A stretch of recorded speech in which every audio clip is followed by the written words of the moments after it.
amazing show here at the HBCU talk show. I'm excited. Listen, this is one of my favorite. I know this interview gonna be good because I've been watching him. I ain't gonna say it for. I'm gonna say it ever. I ain't gonna say it forever. That's how we talk in the South. Ever, right? Yeah. He's from the South too, so he can relate.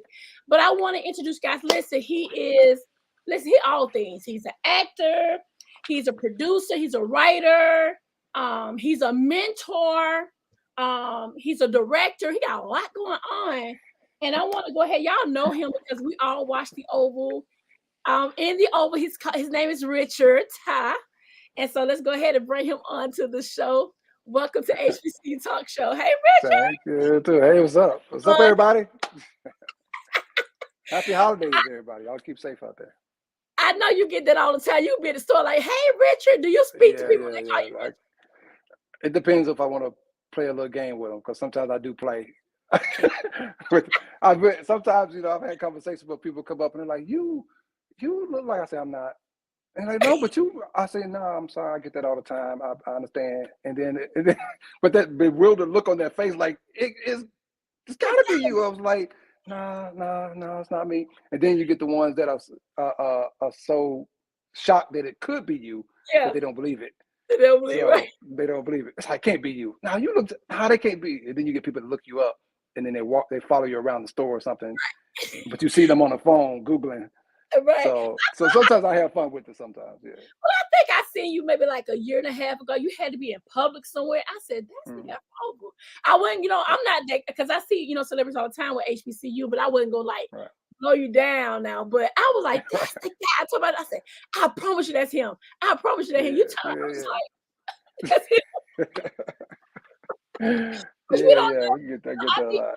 I be kind of subconscious of how y'all day be going. I know I get pulled on by so many people. It comes with so much positive and some kind of crazy, because people crazy now. Yeah, that's true. You can't just be openly available to everybody all the time.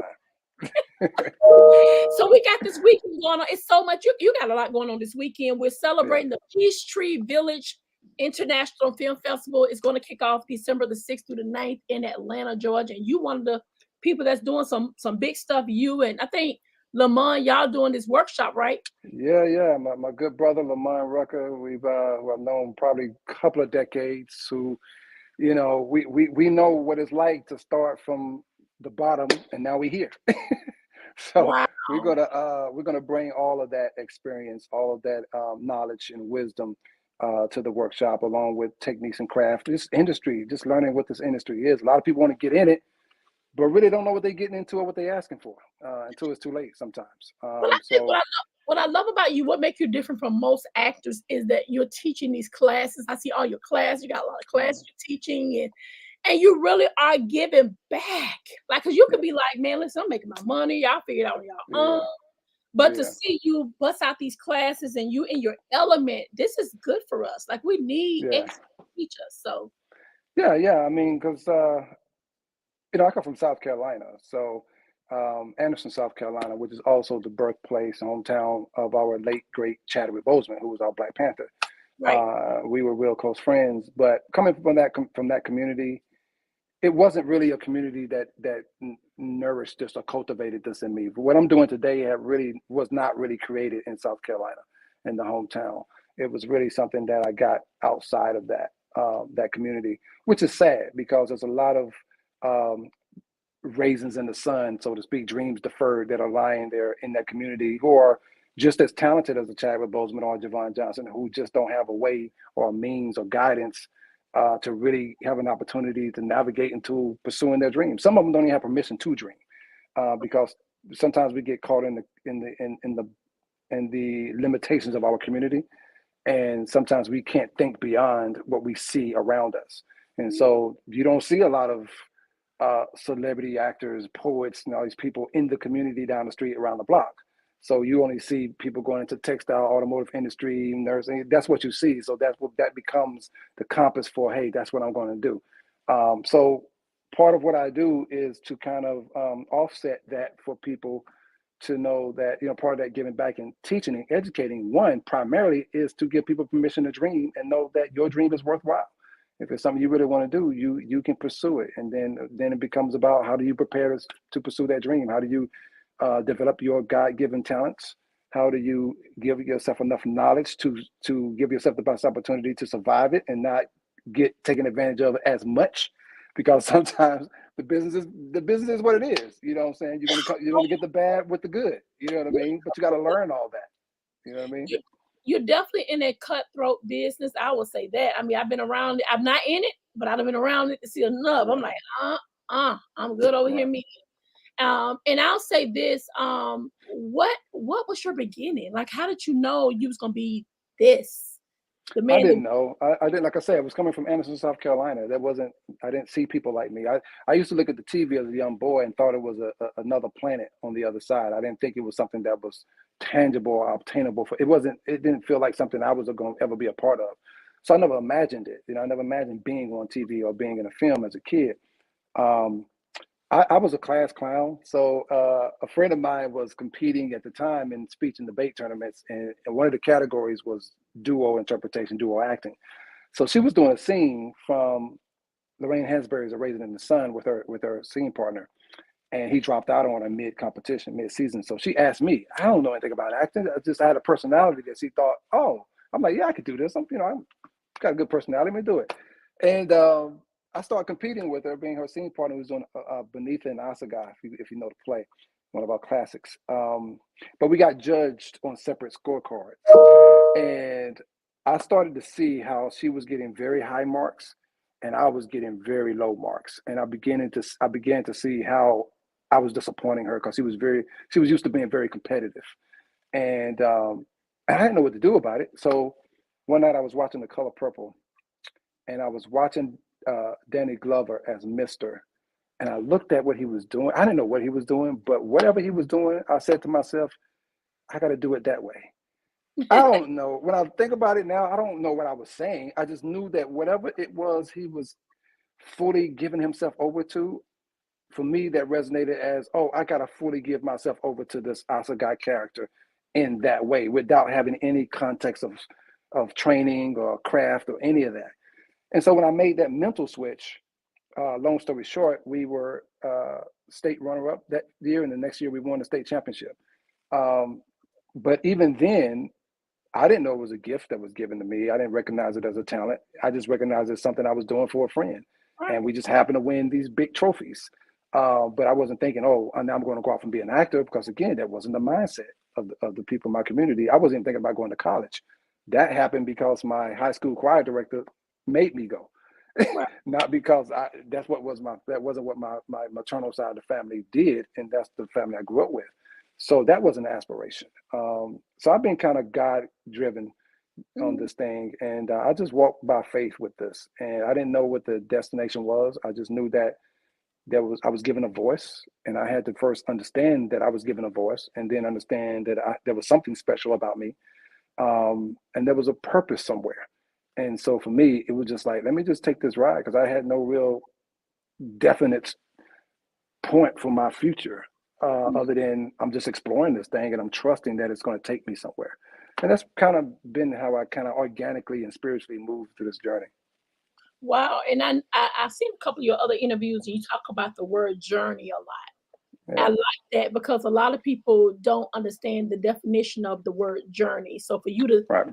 talk about, I don't worry about nobody. I think what you said, I don't worry about nobody else's business. I'm just trying to take care of my journey. This is my journey. Absolutely.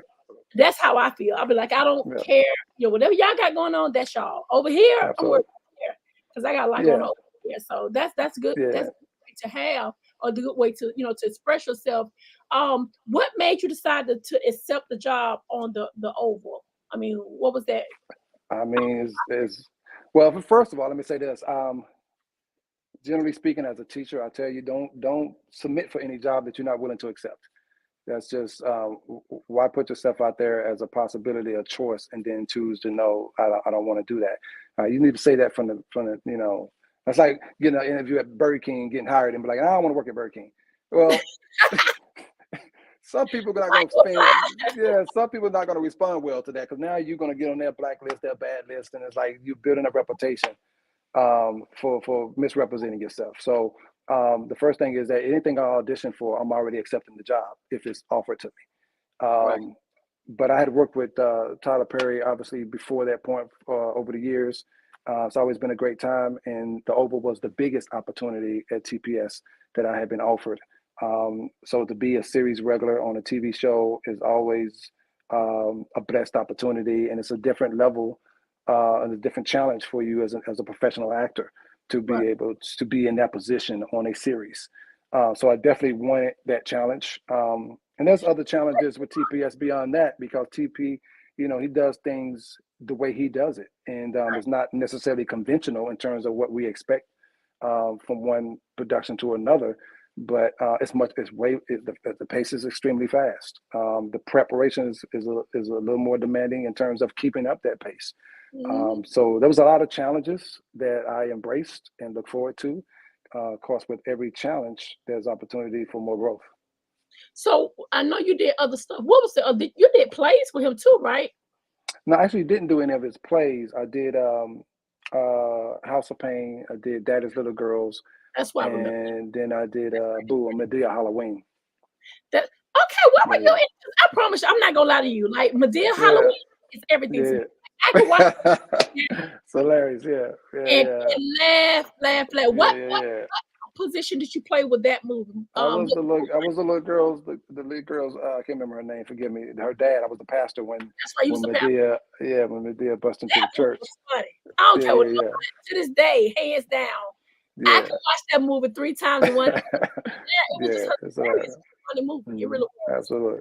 I remember being a pastor in that movie. That's right. So what's Yeah. next for you? I know you got this weekend. What does 2024 looks like? 2024 is obviously more. I'm always teaching, always, teaching actors, teaching screenwriters. That's a consistent thing. Mm, But outside of that, expect to see. I got a feature film that's in post right now called Once in a Valentine's Day film. So look out for that with my producing partner Jesse Jalay. Um, Really more on the producing, directing film side. okay. So just look for a lot more feature films.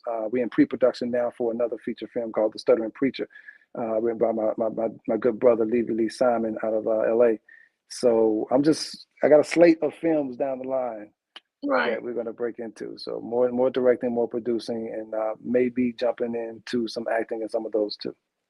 So how do you balance being a actor, producer, director, and writer? How do you balance? Drink a lot. Now it's playing. I'm kidding. Don't drink. Everybody. Drinking is not good. No, my rule of thumb is this, at the end of the day, you are responsible for your own sanity and your own peace. You Right. can't blame that on anybody, right? Anybody say, it's your fault. Nah, you really got to turn that mirror on yourself and say, how do I allow this? How do Mhm. I allow my peace to be taken away from me? How did I contribute to giving it away? So when I move, I always keep peace and sanity as a priority. So it Mm, doesn't matter if I'm doing 5 or 10 things. It matters that I only do the things that I can do at that given time, at that period. Because if you got a lot going on in your life and you're trying to still do 10 things at the same time, now you're losing your mind, now you're stressed out, hypertension, everything's going wrong. Now you're cussing people out for no reason. People don't know why you're talking, why you're acting the way you're acting. Javon used to be so cool. What's wrong with him today? I don't want right. to have to deal with that because I regulate my status of peace. I control that. So I don't do any more than I can handle at any given time. And you got to be able to say no. You got to be able to say no. You got to be able to say, hey, not today, but it's coming.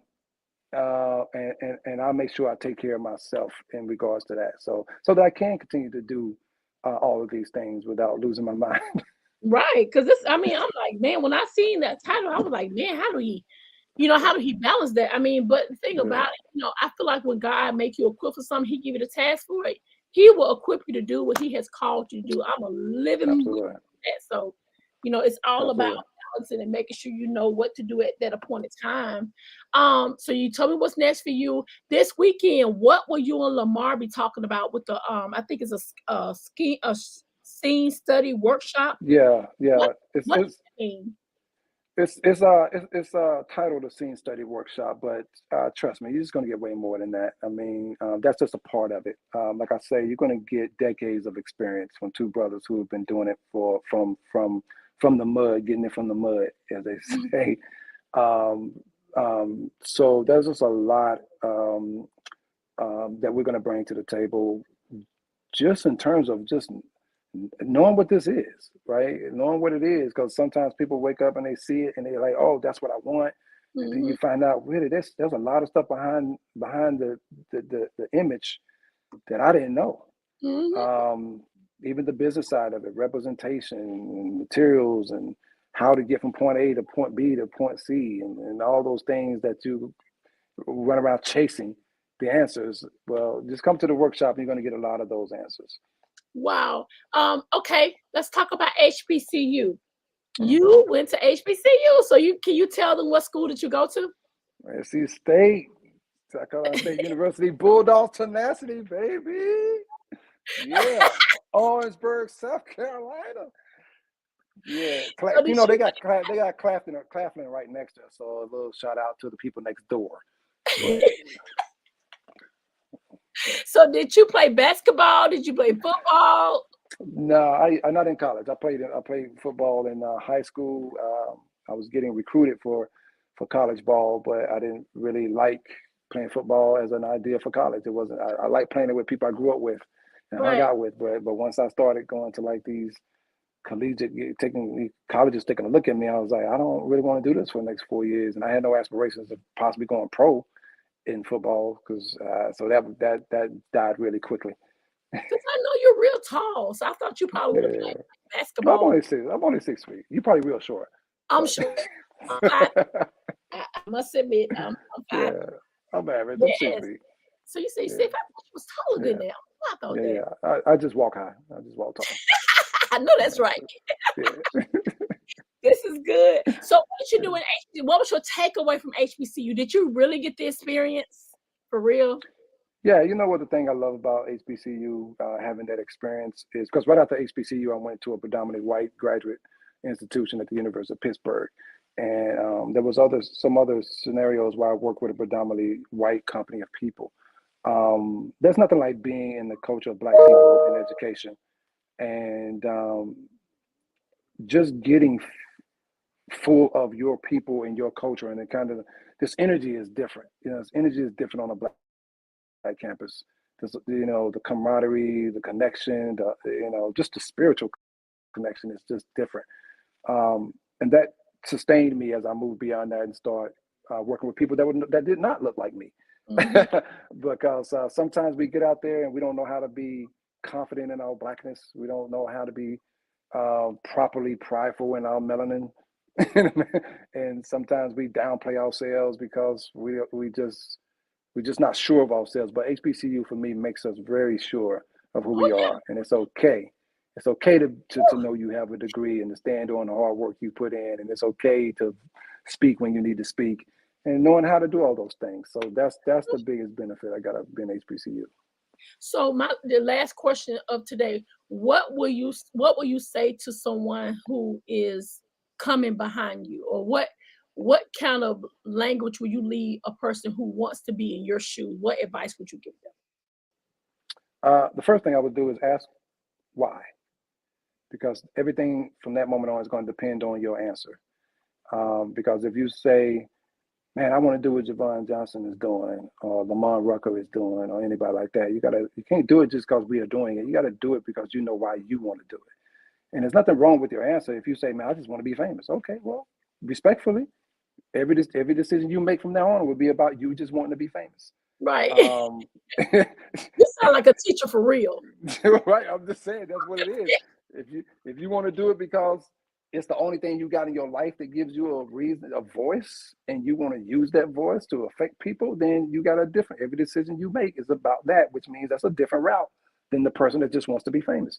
They can't go the same route and get to the same place. So you really got to ask yourself why you want to do it. And that why has to be so strong, because this is an incredibly challenging, tough industry. People will give up quickly. People will get sucked up by it and lose themselves and get destroyed and become something they never meant to become. if your answer to your why isn't strong enough to keep you holding on to the integrity of why you're doing what you want to do. So that's at the core of it all. Outside of that, preparation, training, invest in yourself. Shortcuts are out there; they're available, but shortcuts are also short-lived most of the time. So depends on how much of a career you want in this business. You want to be around for a while. You just want to skate on top of the ice until it cracks, and we don't hear from you no more. But yeah, preparation, training is everything. Investing in yourself, meaning don't be afraid to spend money on your own development because you are the product. You are the product, and if you have nothing to offer the industry, then why would the industry want to buy into you, right? So make sure you are worth something. Make sure you are value, and you can increase your value when you take care of and nourish and grow your skills and your knowledge of this industry. So I'll just say that for now. Outside of that, come train with me. You'll be good. Put that plug in there. Put that plug in there. I say this right here. You done worked on the Oval. You worked on Boo. Tyler Perry. You worked on so many different projects. What in your eyes do you want your legacy to look like? When you close your eyes and we down, what do you want people to say about Javon Johnson? At the end of the day, I want people to be moved and inspired by whatever I do. I don't want people to see me do something and it's like, okay, well, we can forget about that. That wasn't, but I wasn't affected by it. But I want people to say, hey, you know what? I want to do that because he did it, and I like the way he did it, and it touched me a certain way. And so that means a lot to me. And then I want a whole bunch of people still speaking my name, saying I am here because Javon, blah, blah, blah, blah, blah. Because I believe in planting seeds and the harvest will come afterwards. And I think, we're not here just for us. We're here to contribute to all this, and that's bigger than us. And so I think once you're gone, if nobody's speaking your name, I don't think you did what you're supposed to do while you was here. While you was here. That's good. We appreciate you for stopping through. I don't know that they tell you, but you will be on the cover of HBCU magazine. You'll get the cover tomorrow. I am. I'm going to be on the cover? Yeah. That's what I'm talking about. Yes. Listen. Peachtree Village International Film Festival, they took care of that for you. So we'll be sending that cover out. And once we'll make it live, and we're excited to have you. Thank you so much for serving your community and all the things you do. You do a million things. I'm like, how do you sleep? When do you sleep? I don't sleep. Well, whenever it happens. You like me? Just laying aside and get the little cat and get ready to do it again. I'm gonna take a quick nap right after this interview. Well, nice to see you. Enjoy your weekend. Thank you so much for all you do for us, and we will talk to you soon, sir. You take care now. All right. You too. Thank you. Bye-bye. Bye-bye.